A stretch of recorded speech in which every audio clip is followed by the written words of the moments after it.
जी नमस्कार साथियों, स्वागत है आपके अपने YouTube channel SGY science classes में और मैं हूं राममूर्ति। साथियों, हमने अपने पिछले वीडियो में आप लोगों को बतलाया था कि इतने हाई कट ऑफ के बावजूद भी यदि हम लोग TRE4 को फॉर्म फिलअप कर रहे हैं तो उसके लिए अब हम लोगों को बहुत ही कड़ी मेहनत करना पड़ेगा। और कैसे हम लोग तैयारी करें ताकि हम लोग TRE4 में सफलता को प्राप्त करें, इससे संबंधित हमने एक वीडियो पहले भी बना चुका हूं। अब देखिए, यहाँ पर आप जब हेडिंग को पढ़ेंगे तो यहाँ पर हमने लिखा है कैसे करें BPSC TRE4 के लिए GK GS की तैयारी।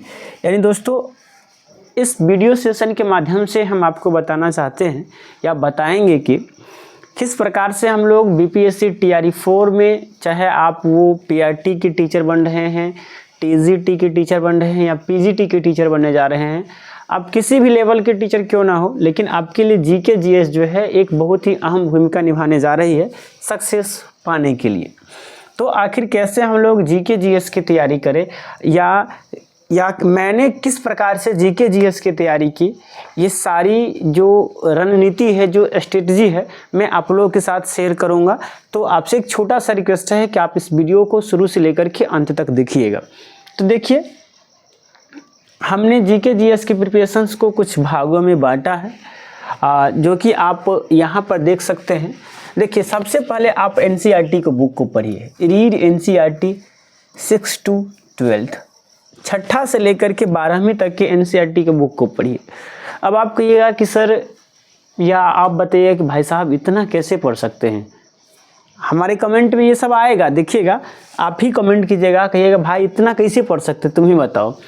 तो देखिए, इतना अगर नहीं पढ़ सकते हैं तो किसी टीचर्स के नोट्स को देख लीजिए जिसमें कि NCERT को कवर किया गया है। लेकिन अगर आप सेल्फ स्टडी करेंगे तो वो थोड़ा मतलब पूरा स्टेबल रहता है, अस्थाई ज्ञान होता है। तो इसके लिए सबसे पहले भाई साहब नौकरी पाना चाहते हैं तो इतना तो ज़रूर करना पड़ेगा, छठा से लेकर के 8वां तक के जितना भी हिस्ट्री है, ज्योग्राफी है, पॉलिटी है, इकोनॉमिक्स है। इकोनॉमिक्स पर नहीं भी ध्यान दीजिएगा फिर भी चलेगा, लेकिन हिस्ट्री, ज्योग्राफी और पॉलिटी, ये तीन चीज़ को तो कम से कम आपको पढ़ना ही पढ़ना पड़ेगा।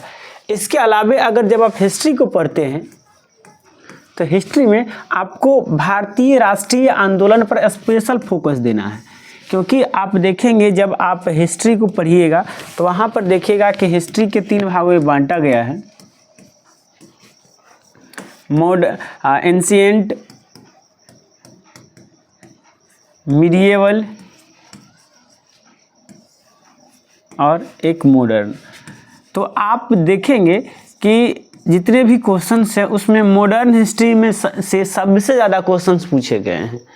सबसे ज़्यादा क्वेश्चंस जो है वो मॉडर्न हिस्ट्री से पूछे जाते हैं, और मॉडर्न हिस्ट्री में भी सबसे ज़्यादा जो क्वेश्चंस होता है वो भारतीय राष्ट्रीय आंदोलन से पूछे जाते हैं।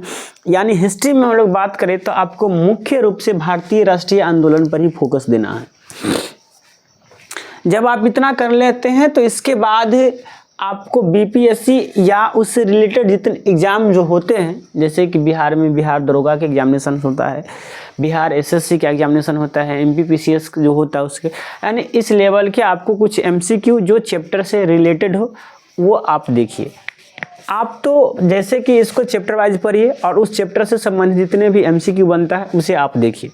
इससे क्या होगा कि जब मान के चले यहाँ से पहला चैप्टर पढ़े, उस चैप्टर का जब आप MCQ देखिएगा तो उससे आपको ये चीज़ पता चलेगा कि आपको कितना याद है।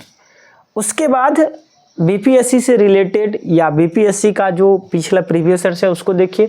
उसके बाद थोड़ा बिहार स्पेशल पर भी फोकस कीजिए, क्योंकि बिहार स्पेशल से भी प्रश्न पूछे जा सकते हैं। जैसे कि जब आप TRE2 में देखेंगे तो आपको पता चलेगा कि सबसे यहाँ पर बिहार में हमारे मुख्यमंत्री जी रक्षाबंधन मनाए थे और वो वृक्ष को राखी बांधे थे, वृक्षारोपण किए थे रक्षाबंधन के दिन। तो वो बिहार से संबंधित है, इसलिए बिहार स्पेशल पढ़ना बहुत ज़रूरी हो जाता है बिहार के एग्जामिनेशन के लिए।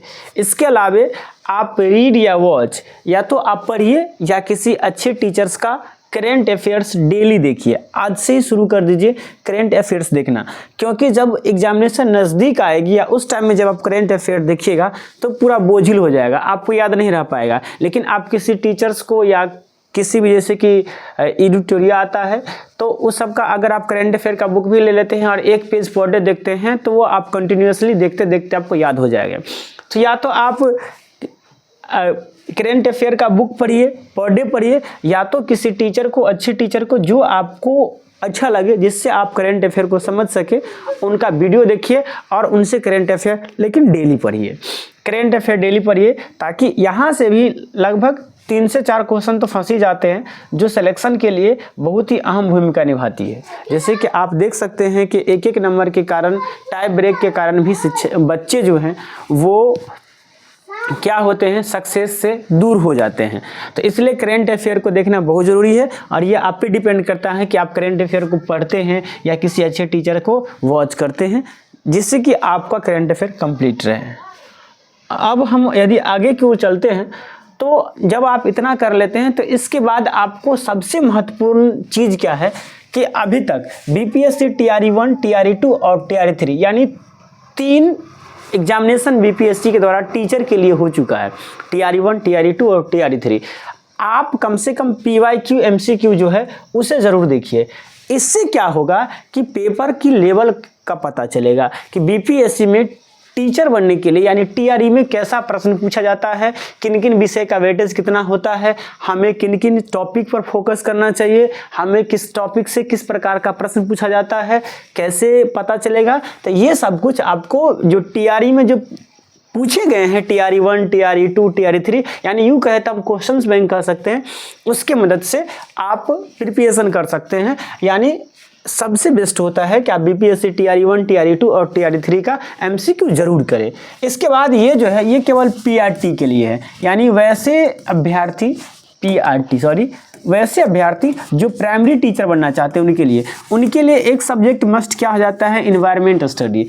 आप EVS को जरूर पढ़े। वैसे जब आप सीटेट की तैयारी किए होंगे आपको पता है कि बीपीएससी TRE का एग्जामिनेशन वही कैंडिडेट्स दे सकते हैं जो ऑलरेडी सीटेट क्वालिफाई है। तो जब आप सीटेट की तैयारी किए होंगे तो उसमें पेपर 1, सीटेट पेपर 1 यानी प्राइमरी लेवल की जो पेपर होती है उसमें आप EVS पढ़े होंगे, तो उस EVS को भी रिवाइज करते रहिए, क्योंकि यहाँ से PRT में भी, TGTB में भी और PGT में भी 1 से 2 क्वेश्चन फंस जाते हैं। तो ये भी एक गेम चेंजर के रूप में हो सकता है। इसके बाद यदि जब आप इतना कर लेते हैं तो अंत में आप क्या कीजिए, हम तो कहेंगे कि जब से आप अपनी तैयारी को शुरू करते हैं उस दिन से ही आप प्रैक्टिस सेट को सॉल्व कीजिए। Solve practice set more and more if possible, जितना संभव हो सके आप प्रैक्टिस सेट बनाइए। और कोई भी प्रैक्टिस सेट जब आप बनाइएगा तो जैसे हम लोग क्या करते हैं कि कोई प्रैक्टिस सेट बना लिए, मान का चलिए 10 से नंबर आया, तो इससे घबराइए नहीं कि मेरा 10 से नंबर आया।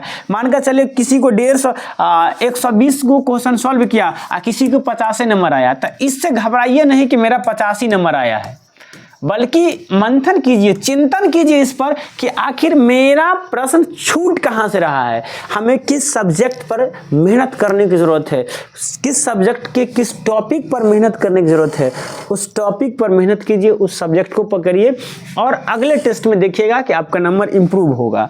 तो प्रैक्टिस सेट तो ज़रूरी है, जितना पॉसिबल हो प्रैक्टिस सेट मारिए और पेशेंस को रखिए।